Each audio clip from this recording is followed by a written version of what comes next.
welcome back to my channel. It's been a while since I watched The Promised Neverland, and I don't know why it's taking me so long to finish it. It has 12 episodes, and I managed to finish the entire season of Haikyuu, not fast, but faster than I'm watching this. So I'm gonna try to continue it frequently. I just want to finish the first season. There's 12 episodes. I'm on episode 7. I'm doing 2 episodes per video, and I'm not gonna be reacting to them like I used to before. If you didn't see my video explaining that, I got a copyright claim on that video, and I didn't know what else to do other than doing the videos like this. I'm new to this whole reviewing thing, so please don't get your hopes up if my review isn't as, like, if I didn't cross everything in the episode that you wanted me to talk about or you want someone to talk about. Okay, now let's start. Okay, so episode 7. Let's see, recount. Yes, okay, Crone. There's so much theories and stuff and assumptions I came up with about Crone, but I did not think that she was like them. She grew up, she had the numbers on her neck. That surprised me. I'm like,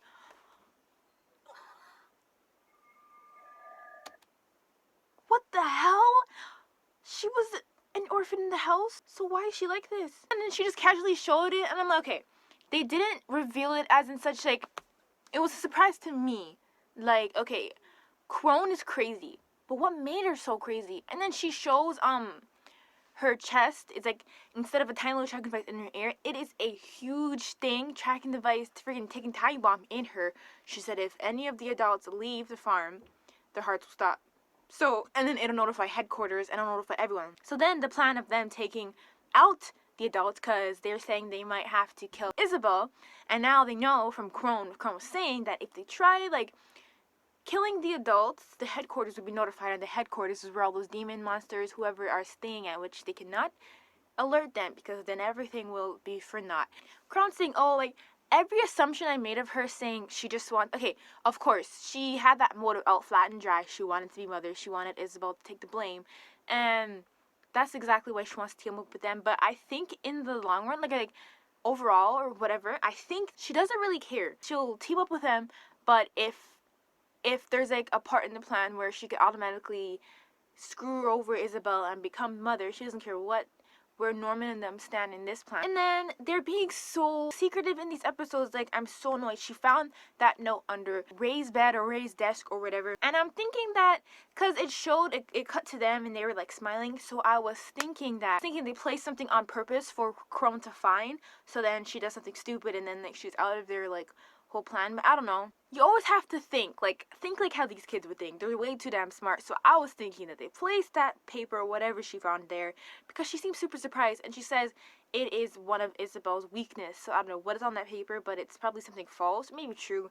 but I'm just thinking for now I think it's a part of their plan. And then she came to the door with that knife, and I was like, oh, she's going to stab her in the neck and just take her out there. But no, there is a note from headquarters. And then Crone read it. Her face was like visibly like shocked. She was like, I don't know. I want to know Crone's backstory because she has numbers on her neck. She grew up like them on a farm, not that specific farm that she was saying, but she's never seen the outside world. She's never done a lot of things. She's not really much help when they're asking her questions. And yeah, they lied to her about when they're asking her about the tracking devices in the ears.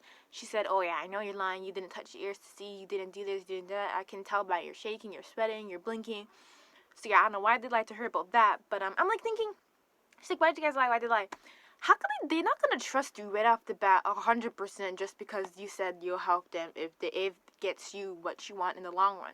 You know what I'm saying? She was saying, Crone was saying that the females have a chance to become the mother if they have high test scores, because only the females, I'm guessing, are allowed to become mothers. I don't know why they don't have fathers or something. I mean, like, you're both evil, your roles will be done.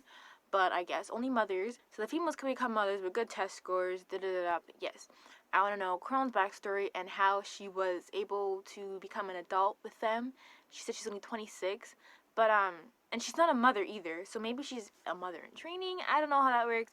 Side note, her stupid toy, her doll, her baby, Crone's thing, reminds me. I was watching and I'm like, what does this baby look like? I paused it and I'm like, what does it look like? You know what her toy looks like?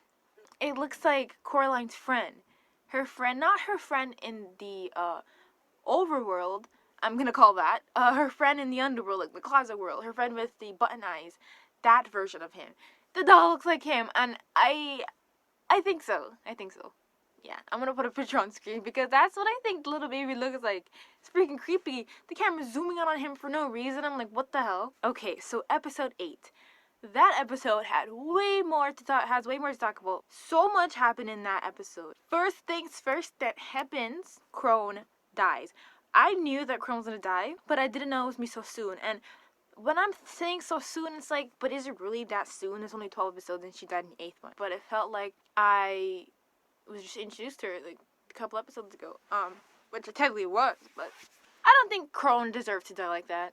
I mean, like, you do that to a character. You make her seem like such a crazy character, making her do this, do that, make some weird facial expressions, stalking people, being weird, being hefty, like, you portray her as that, right? And then at the end, when she's dying, you make her say, oh, you kids better escape and change this world. You can't do that after all the times I called her a psychopath. So they pierced her heart with that flower. Because there was something in Connie's body in him. How did it even get like this? Oh, she's so cool. Now she looks like one of the background characters. Her life transforms to the flower, I'm guessing. But I was just thinking, like, are they gonna eat her or they just kill her for fun? I mean, do they eat that aged meat? Or like, I mean, they're grown children for a reason. So yeah, we saw her past. She seemed more like a reserved kid. She was more of a like an art, more skilled with her hands, like in arts and stuff like that. But when it came to like combat with the other children, she failed more. So Crown was useless on her feet, but with her hands, delicate arts, which is not something we would have imagined from someone as tusty as Crone. Isabel, she knew not all along, she knows that Ray is now working with Emma and Norman now because she said, even though you're lying, but I knew that. Like last episode I said, there's no way, like, she trusted him. Like, I don't trust that she really trusts him. I knew it. I didn't trust that she trusted him. There's no way. She's too smart for her own damn good. And then she goes on saying, like, you know what? I don't trust you. She's like, I got rid of Crone because I didn't need her. And I don't need you anymore too. She's like, I would like using you to the end. But like, locks him in the room, goes after Emma and Norman. And Emma and Norman, I think they kept talking about chemicals. So whatever's in the bag, I think is the chemicals. And then they hid it in the bush when she came. She's talking. And then they did something like, oh, okay. I'm like, what? They trust her. And then the one was like, oh, run, da, da, da. So she ran, hugged her. And then Norman went for the bag. I don't know what he was going to do with it. Like, throw it over, do some. She pinned her down, snapped some. I'm like, what? Oh, she broke her leg. What was that for you? What were you going to do with the chemicals? Or whatever was in that bag? Throw it over the wall? And then what? So now Emma, the most athletic one of all of them that's probably going to lead everything, can't even walk. So now I don't even know what's going to happen. Like, I'm thinking, okay, so far everything was going well, and I thought they can use Crone into like a good portion of the episodes or a good portion of their plan. But then she just literally dies day after. So I don't know how anything's gonna work. I don't know if they're gonna escape at the end of the season. Everything's getting more scary. Before Crow died, she was talking to the grandma, which I'm guessing is the head human of everything in the headquarters or whatever. And Crone tried to tell the grandma that Isabel messed up, that the kids know about everything. Like, they're planning on escaping, and then she says, I don't have hard evidence. And I'm like, girl, why you snitching? But I was like, you know what? She's sweating. She's in a hard situation. And then the grandma was in cahoots with Isabel, and she's like, yeah, I should have known they're working together. From that little past, they showed that little glimpse. I'm thinking, okay, so the grandma was once a mother, and she risen above all. Now she's like queen psycho, right? And I think that when Isabel was younger, I was saying that maybe all of the mothers were once children who were going to be sent away. So if that was Isabel in the past, or maybe it was someone else, Isabel tried to escape. And then a couple of words, the grandma made her turn around. So she was a mother, the grandma. And was that little girl Isabel? I don't know. Even if it was Isabella, who, like, she just changed her mind out of nowhere. I mean, like, Isabel has her hair tied up in a bun, which means it could be super long. The little girl in that past had long hair. Anyways, Isabel knows basically everything, so I don't know how they're gonna act from here on out. The little boy, Phil. Phil is so young, but I feel like he is more smart. I don't know, like, I'm probably reading too much into it, but when the camera went to him, and then they're always showing just Phil. Phil caught Crone in Ray's room. Phil was looking at Mother when she was holding Emma, and all the other kids were like terrified, look like they're on the verge of tears, and then Phil's just sitting here. He's standing here and he's looking at them like he's a little smarter than we're giving the younger ones, like the babies of the group, credit for. So I feel like Phil's gonna play an important part in some scene.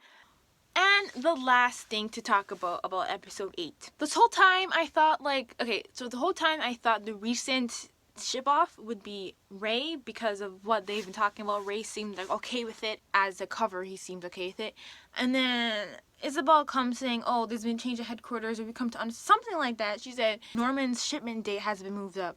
So that means instead of Ray, Norman is going to be shipped off sooner than his original date. I don't know when that would have been. Norman, you're leaving? What? They're shipping him out to... What about Ray? I'm not telling Ray to go, but like... I'm trying to think of so many different ways that this plan could succeed, but as of unless in some miracle way they have more backup plans and everything that has happened, but there's no way they suspected for one of their shipment dates to move up, especially Norman's. Like, I don't know how that's gonna work. He's gonna get shipped off, or he's supposed to get shipped off, and I don't even know if he could die. This show is unpredictable. You know what I'm saying? So, I don't think I have anything else to talk about regarding the show or anything else regarding my channel, because I usually have a lot to talk about that has nothing to do with the video, but I think I'm all out of anything to say. So, I hope you enjoyed the video, and if you got this far, thank you for watching, and I'll see you later.